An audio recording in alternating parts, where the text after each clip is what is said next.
Hey guys, how's it going? Cez back again with a secondary health vlog style video. The first one went up last weekend, of course, and the first things to say here are a massive thank you for the huge and pretty overwhelming size of the support that you guys showed me last weekend. It was a tough video to make, as a lot of you were well aware. And it was a long video as well, so thank you to those of you that were able to stick it out and watch the full 55 minutes. But I received probably near as makes no difference 1,000 messages of various different types, whether that be comments on YouTube or messages on Facebook or tweets or emails of people just generally showing support for myself in this situation I'm in right now. So I cannot thank you enough for the response to last weekend's video. I was nervous putting it up because, of course, it did get quite rough towards the end, and I will try and avoid situations such as that in this one, and hopefully it won't be anywhere near as long as 55 minutes. But if you missed the initial video, which kind of explained the condition that I suffer from, then I'll leave a link as an annotation to it in the bottom left-hand side of the screen, and a link in the description down below so that you can kind of watch that one first. Unless, of course, you'd like to just watch this one instead. It's completely up to you, but it probably would be of some benefit to watch the video explaining the condition before I go into my own personal story with that condition, which is kind of what we're going to be doing this afternoon. And this is going to be taking the place of the My Player episode on Sunday afternoon, so of course feel free to check anything else on the channel page FIFA related if you aren't necessarily interested in this video. But this one should be a lot shorter than the other one because it's going to be easier to explain or easier to tell my own personal story than it is to try and explain a condition that isn't really fully understood by medicine, let alone by the people that have it. But still, I'll try my best to explain it as best I can, or try my best to tell the story as best I can. There probably will be jump cuts as I remember stuff and forget stuff and cut stuff in, but hopefully we can do it in as fewer takes as possible. So effectively, obviously, the condition is myalgic encephalomyelitis, and like I say, if you want to know about the condition itself, then feel free to watch the initial video, which went up last Sunday. But my personal story from birth to the age of 16, fine, perfect health, no issues with my health whatsoever.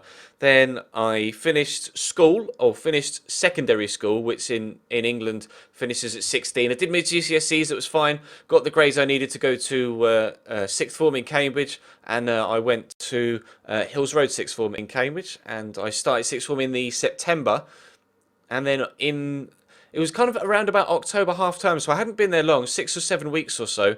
I went down with glandular fever, and I was off school, or off sixth form, off college for about 3 to 4 weeks with glandular fever, which is kind of a heavy virus, glandular fever. It's nothing overly overly terrible, I guess. It's not a very harsh condition to have, or a very harsh virus to go down with. It's just frustrating more so than anything else. But that kind of really drained me those 3 or 4 weeks.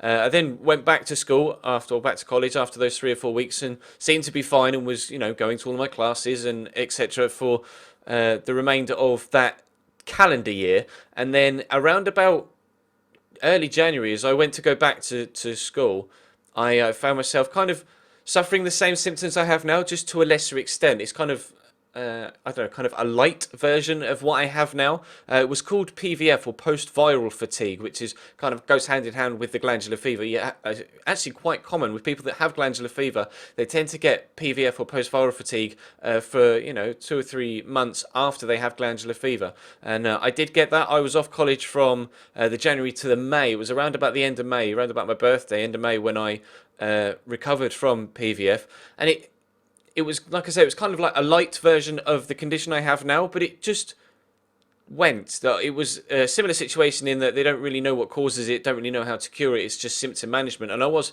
physically tired, etc., but not necessarily suffering with all of the other different symptoms that come along with the ME. It was more just physical fatigue and just sleepiness, more so than the mental brain fog type tiredness. The mental burn, I guess.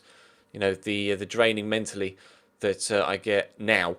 But the PVF just kind of went over a two-week period towards the end of May. This was 2005, May 2005. It over a couple of week period, I just felt better, had more energy, and was more alert.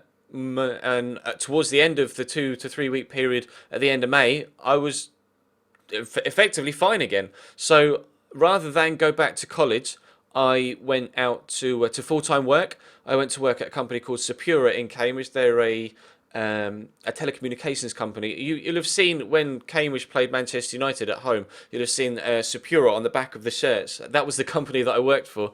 My role in that. Well, I initially went into the eventually what Sapura do is they distribute police radios. A lot of the radios that you see the police in the UK have, and various countries around the globe now, they have the radios, and Sapura were making them thanks to Siemens in Austria, and then I was in the kind of, I don't know, the delivery department, I guess. We'd get them shipped in from Siemens made, and then I, put all the various software on and then ship them out to wherever they were going in the country or the world.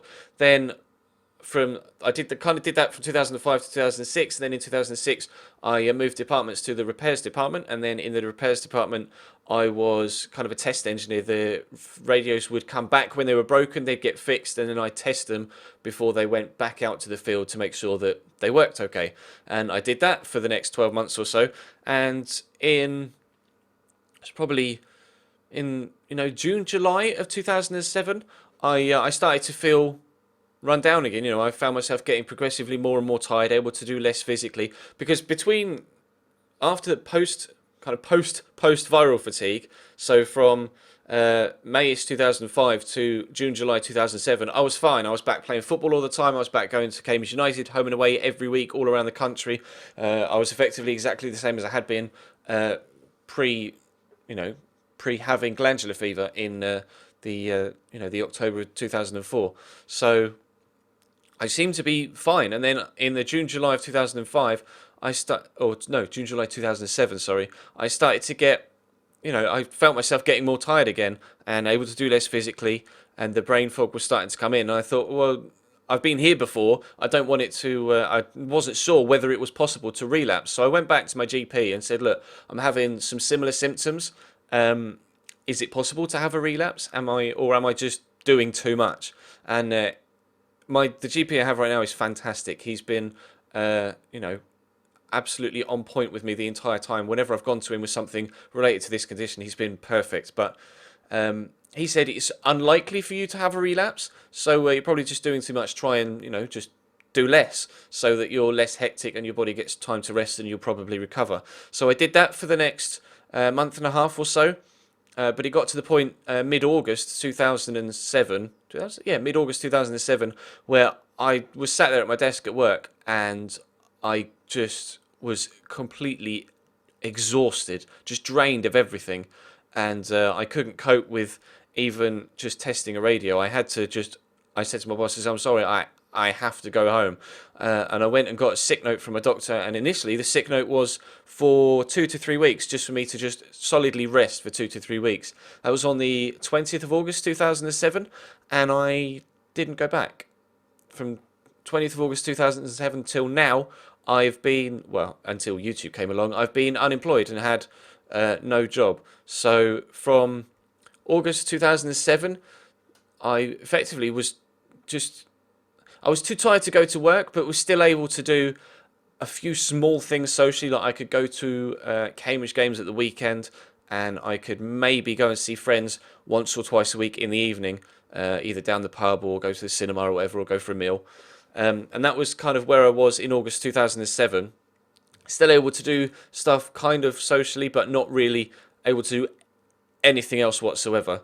So there was no way I couldn't hold down any sort of routine. So there was no way I could have held down a job, and I was only able to do stuff socially on an infrequent and irregular basis. But I was still able to do at least something to get myself out of the house.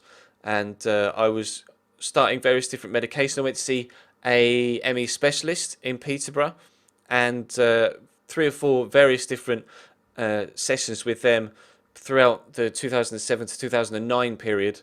Because the frustrating thing with that was it was kind of an organisation that was kind of an offset of the NHS, and it was still new in itself. So every time I went back, I was seeing a new person, rather than going back and seeing the same, the same person, giving them an update. Every time I went back 3, 4, or maybe even 5 times, and every time I went back, I'd see someone new. So I'd effectively just be doing the same thing again, explaining where I am, explaining what I'd been doing, explaining how I felt, etc., with that person, and they'd write it all down, make notes.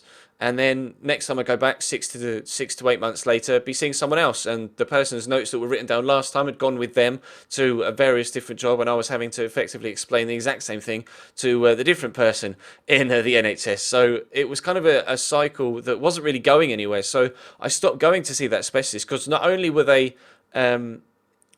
not really helping me advance when it came to just giving them a running update of where I was personally. The people I was seeing didn't really seem to have any sort of firm grasp of what the condition was as a whole. I knew more myself from just doing research on the internet than they did being professionals in the NHS. So it really wasn't beneficial to me. And in actual fact, it was kind of stressing me out to the point where I was finding myself feeling more tired. Because I was just like getting annoyed at the fact that they weren't doing anything for me. They're supposed to be helping me get through this condition, and they keep replacing the person I'm going to see, and I'm just doing the same thing again and again. So I just straight up stopped going to the specialist, and I've known 3 or 4 different people have had similar scenarios happen with them. So it's not just common to my particular situation or scenario that the NHS weren't necessarily as helpful as they could have been, but from 2007 to say 2010, 2011, 2007 to 2011, I was still able to do stuff socially. My health was kind of steadily deteriorating. I'd go through patterns where in the summer where it was warmer, because I have trouble controlling my body temperature, where it was warmer but not necessarily too hot, I'd feel better. And then, not better, but less ill is probably a better way to phrase it. And then in the winter, when it got colder and darker, less sunlight, and my body was really just concentrating on spending all of its energy just staying warm, I kind of peak in the winter. So I was kind of peaking and valley. Oh, punched the thing. I was peaking and valleying health wise in the summer and in the winter from 2007 to 2011, whilst kind of still maintaining a steady, but not severe, but steady decline in how my average health was. So I'd peak, but it wouldn't be as high as I was the previous summer. Then I'd dip low in the winter, and it'd be a little bit worse than it was the winter before. And I kind of went on that cycle for about 4 years, and it was incredibly frustrating because I didn't have anything to do. I wasn't doing YouTube at that particular point, and my days were literally just spent up by either just sleeping, being in bed, watching TV, watching films, playing video games. And to an outside, to an outsider looking in on that, they'd say, well, that's perfect. But obviously, suffering with the condition that I had and the fact that you couldn't show the symptoms, etc., it was hell, absolute hell. Because yes, I could do those things, but I was so desperate to do more than just those things, and I couldn't. There's only so much TV and so many films and so much time you can spend playing a video game before when you're doing that for even 3 or 4 months solid. I presume those of you that have like summer holidays at school, by the end of the summer holidays, you're kind of a bit bored of, watching the same TV shows, watching the same films and playing the same video game. You kind of like to have things freshened up. But when you're doing the same thing for 4 years, it just became infuriating because I was able to do less and less physically by going out of the house and seeing friends, etc. So I was spending more of the time housebound, and I would get the thing that I found bubbled up with me was just pure anger and rage, and I was having terrible mood swings at the time. This is kind of 2010, mid 2010 to mid 2011, for about a 12-month period. I would suffer with incredible rage. I would either just rage at the video games, which I guess was a good thing compared to what some people can do, which is kind of lash out at loved ones, etc. I did have pretty incredible mood swings towards parents and friends at times, which some friends understand where that comes from, and other friends just walk away, which was difficult at the time. But obviously the situations have changed in the past 3 or 4 years. So because I've been off, like I say, started this in August 2007. So in this one lump chunk, I'm coming up towards 8 years of being off off work, or being ill, shall we say, because now technically I'm not out of work, but still. Into 2010, 2011, I get really angry, and I'd be angry because I couldn't do anything, and the way I wanted to release that anger was to break something. That's just, some people deal with anger in different ways. All I wanted to do was to break something. Some people drink, some people do drugs, some people just act like complete. I don't really know how to phrase it. They just kind of act inappropriately socially, but I just wanted to break something, just as a release, just to get the anger out. So I would want to break something, but then I didn't have the energy to break the something I wanted to break, to release the anger. So I then get even more angry at the fact that I couldn't release the anger that I had previously. And it would just build and build and build and build. And I became such, just all the time, every single day for about 12 months, I was just furious at life, at the situation I was in, the fact that I couldn't do anything, the fact that I knew what I wanted to do to release the anger and I couldn't do that, which just built on top of it. And I was in a really bad place, a very, very low place. And that's when the depression then set in. And for about 12 to 18 months, I was really low. I was very angry at the depths of depression. And I was in a particularly bad place. And that's where really I found out who my true friends were. And those friends have stuck with me for all the way through that period and still stick with me today, which is fantastic, and I can't thank them enough for that. So after I needed a change effectively, because I was in our old house. I mean, this room, now we've moved house, is quite big. I'm quite lucky to have gotten the biggest bedroom in the house, but at our old house, I mean, I'm 6'4", and the room at the old house was kind of 8 foot by 8 foot. It was a tiny little box room, and I was just trapped in that room for 18 months solidly. Maybe I was going out, say once a week to go to Cambridge at home games on the weekend, and maybe going to the odd Chelsea game, and maybe going to the odd cinema thing, once a month rather than 2 or 3 times a week. So, I was able to do less and less socially as I became more and more tired. And then as I got angrier and angrier and angrier, that even just being angry is tiring. And as that built up, I got more and more tired. And I just got so sick of being in that little 8-foot box that I needed a change. So it got to around April, May time, 2012. I think actually it was the day before the Champions League final. Because fortunately, I was able to go to the Barcelona semi-final away from home with a couple of friends, Kieran and Craig, and that was quite possibly one of the best 2 or 3 day trips I've had in my entire life. But we went to the semi-final, and then because I could if I built up and I kind of didn't do anything for say 3 or 4 weeks or even 2 or 3 months, I could then use all of the energy that I kind of tried to build up to do one big thing socially. So I went to Leverkusen in the November, and then did nothing until we went to Barcelona in the April, and then I did nothing again. And it was the day before the Champions League final, so 17th of May or 18th of May 2012. And I just needed a change, so I moved. I live near Cambridge, which is kind of southeast England, and I've got loads of family in northwest England, around near Manchester in the Lancashire area. And we went to, my cousin had a child. He had a little son with his fiancée. So I went up there to visit the family for initially just for a couple of weeks, because my grandma had fallen and broken her hip. So just to have a change of scenery for a couple of weeks, I moved up and was staying in my grandma's house, cat sitting, while she was in hospital with a broken hip, and then obviously seeing family and seeing Dave and his fiancée, and seeing little Leighton, and seeing all of the other family up there. And that 2 to 3 weeks after my gran came out of hospital, then my other cousin and his fiancée went on holiday to Croatia. So I moved from my gran's house and then kind of house sat for Ben and Rose for about a week whilst they were in Croatia, and then at the end of that week, kind of the next weekend, was my auntie and uncle's kind of renewal of their vows for a wedding. So I stayed for another week, and then all of the family converged on that particular region of the country for the renewal of the vows and parties and wedding, etc., which was fun but draining. And then I just kind of didn't go home. I was staying in Ben and Rose, my cousin and his fiance's Ben and Rose's spare room, and I would just it was such a change of scenery, and it's gorgeous up there.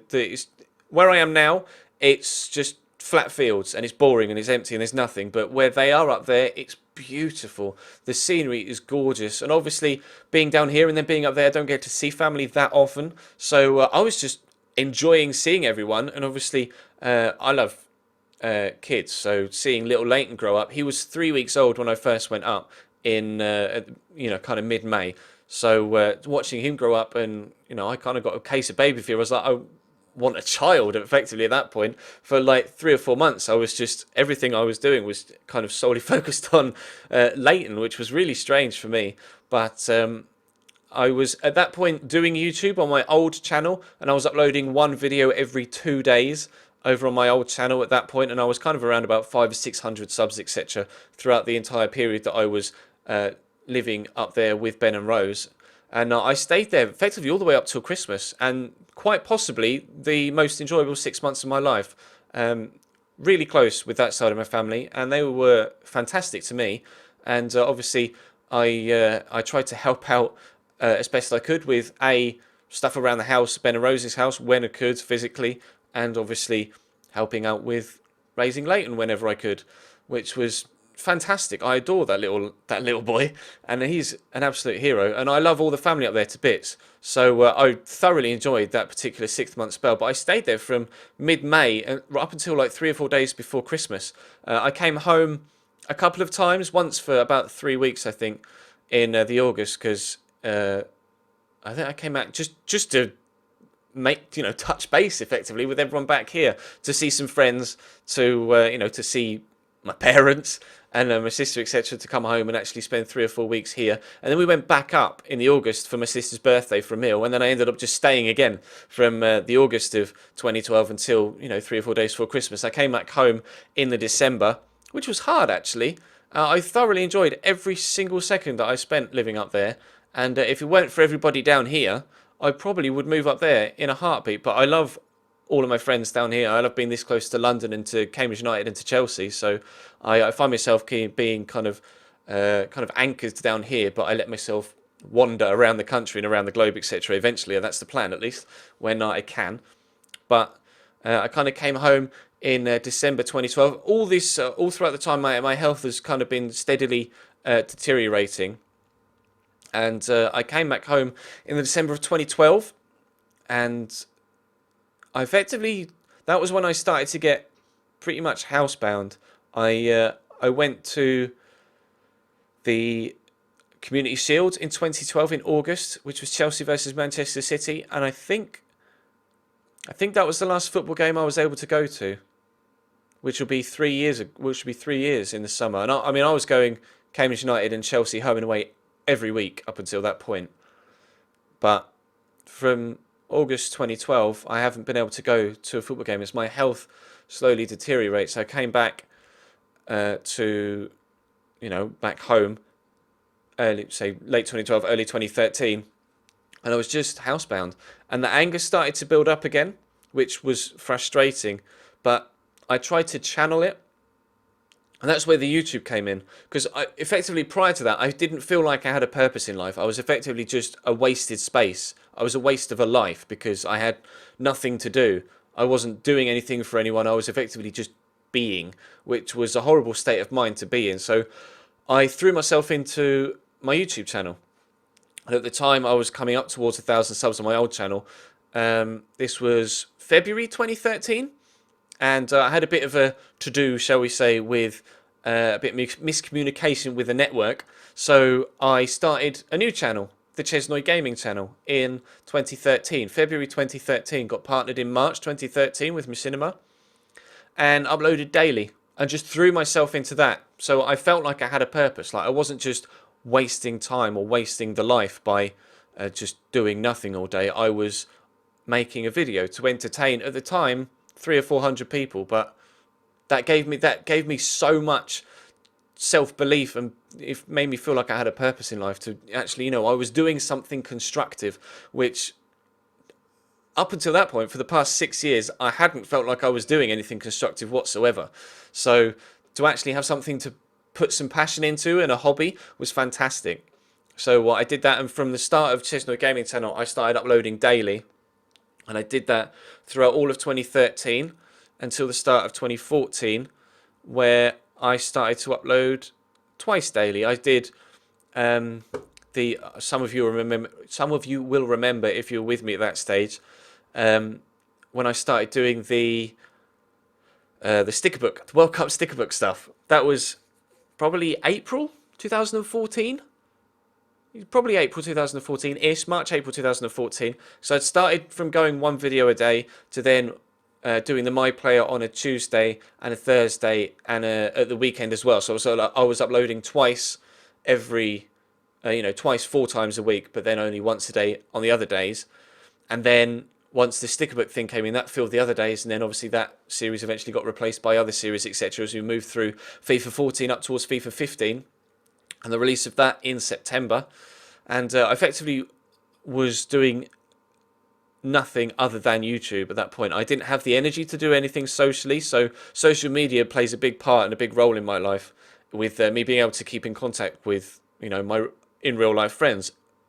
Up until about 6 months ago, I was able to go out once every 2 or 3 months to go to the cinema, etc., to see people. That unfortunately since has ceased, because I again have been on just a steady decline, so I am pretty much housebound now. But FIFA 15 came out in obviously September, and I was around about 18,500 subs, I believe, at the release of FIFA 15. And I started FIFA 15, was continuing with the double uploads, etc., whilst my health was steadily declining. And as I was able to do less and less socially, it meant that I was able to do a little bit more YouTube-wise. And I've really, the past 12 months or so, specifically the last 6 to 8 months or so, I've really thrown myself into YouTube full-time.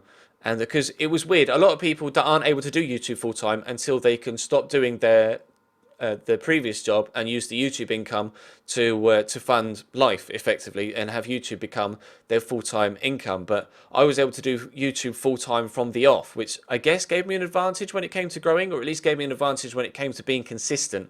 But even at the same time, there are channels that have grown at the same rate as me by uploading one video a day, and I've had to upload at least 2 just to keep up, and just to maintain my growth pattern, maintain the consistency. But still, I've kind of thrown myself into YouTube the past 6 to 8 months, and we are now, as I record this, about 1,500 subs away from 50k. So the past 6 to 8 months have been fantastic for me, YouTube-wise. I have, from September 2007 until January 2015, I was on incapacity benefit, or employment support allowance, as it transformed into, but I'm not going to get into the politics of government changes. In fact, I was effectively on benefits, health benefits, because I wasn't earning an income, and it was to help me, obviously, afford to help family with rent, etc., and bills, and just general expenses, living expenses. So I wasn't earning enough from anything to come off those. But recently, although I've taken a kind of a hit to my finances now by dropping my coin sponsor to try and get this list to EA for #change career mode, but I'm at a point now financially where I was able 3 or 4 weeks ago to come off my health benefits. So thanks to the support of you guys consistently over the last 12 months or so, and thanks to your continued support over the next 12 months, over the next few years, hopefully, I will be able to continue to grow this YouTube channel, continue to grow the Twitch channel. And I genuinely don't know what's going to happen with my health, and that does concern me. I mean, you saw the state I got in the last time I tried to explain the health situation, and the way I kind of broke down effectively, just coming to terms with, or just trying to put across how I'd come to terms with the fact that I don't know how long I'm going to have this condition. But the fact that I have YouTube now, and I have done for the past 12 months, is a saving grace. And you guys are my saving grace. You're the reason that I get up in the morning. I wake up, the sole reason I wake up is to make videos for you guys. If it weren't for YouTube, I'd still be lying in bed, furious at myself, in the depths of depression. But thanks to the support you guys have shown me, and thanks to the continual growth of my YouTube channel, psychologically, I am the best I've been since I've been ill. Physically and illness-wise, I'm the lowest I've been since I fell ill again in August 2007. But the fact that I'm up here psychologically, thanks to the support that you guys show and the love that you show on a daily basis, I'm able to cope with the steady decline in health better. So that's effectively where I am right now. And the future, I don't know what that holds, whether my health will continue to deteriorate, whether I'll plateau. The past 2 or 3 months, I seem to have plateaued a little bit, but that might be because it's the winter. And hopefully, during the summer, I'll be able to peak a little bit again. Last summer, I wasn't able to peak. It got to the point, you know, I say I got a little bit better when it got warmer as my body was able to stabilise. Last summer, it got too hot. So in the winter, I was effectively using all of my energy up subconsciously to stay warm. And then that's why I was, you know, dipping with the health. And then in the summer, last summer, it got too hot, so all of my energy was spent up trying to just get rid of the heat. So I went down in the winter rather than going up in the summer. I went down in the winter, and then kind of down again in the summer, and then down again this past winter. So I'm hoping to have some sort of relief this summer, but I don't know what's going to happen. So it's an unknown. But what is known is the fact that hopefully my continued growth on YouTube will continue, and you guys will continue to show the support both here and on the Twitch channel, and that will continue to grow as well. And I will have a future thanks to the support of you guys. Whether I have a future physically, I don't know, but I will at least have a future, not necessarily financially, but to be able to support anything that happens down the line. And that is solely thanks to you guys, and I owe you everything that I am right now. So well, I didn't want this to go on too long. We're over half an hour already again. So thank you very much for watching. I hope this has been of some interest to you, my specific personal story. If that, like I say, again, as was the case last week, if you have any questions, ask them in the comment section down below. Ask me on Twitter, email me on my business email if you have anything specific you'd like to say. I was overwhelmed with the response last week, and I cannot thank you enough from that. And I've had numerous messages from people that have said that they're in a similar situation, either with the same condition or, you know, with different conditions with kind of similar symptoms, whether they be physical symptoms or psychological symptoms, etc. So to those of you that have reached out to me during that period, I really appreciate it, and I hope that you seeing how I've come to terms with it and how I'm dealing with it will help you get through your particular situation. And fingers crossed that you know, your situations will improve as mine hopefully will do as well. And like I say, to anyone that is struggling health-wise, feel free to get in contact. I'm always here for all of you, as you have been for me. It's only fair that I offer the shoulder that you've offered me the past 2 or 3 years. So that will continue to be the case for the foreseeable future. And if you are going through tough times now, even if it's not health-wise, even in just in life, you're going through tough times, just stay strong and know that there are people around you that care about you. And I've come to terms with that, and I've realised that over the past 2 to 3 years, I have a huge network of people that support me, and that's grown thanks to YouTube. So, you know, get involved with your YouTube community if it's something you're interested in. Get involved with something if you possibly can, and I assure you, it will get better, and it will help you through it. So, like I say, reach out to me if you want. I'm always there for anyone to leave a comment in my comment section, to tweet me, to message me on Facebook, to send me an email on my business email. I will, to the best of my ability, always respond. And if I can't respond, you know, to the fullest of the extent, I will at least try and do something if I can. So that's effectively where we're going to leave it. You've been there for me. I'll be there for you.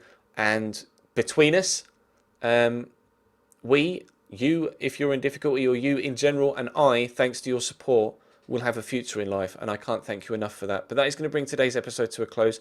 Thank you very much for watching. This probably will be the last health video I do, unless anything dramatically changes in the future. So we'll be back to normal FIFA Football Manager schedule as of tomorrow, although to be fair, there've only been 2 health videos anyway, so everything will be back to normal. And I'll give you a hashtag change career mode update as and when I have one, and hopefully that can get sorted in the next few days, and I'll keep you updated on that. But for now, thank you very much for watching, and I will see you with some more FIFA later on tonight.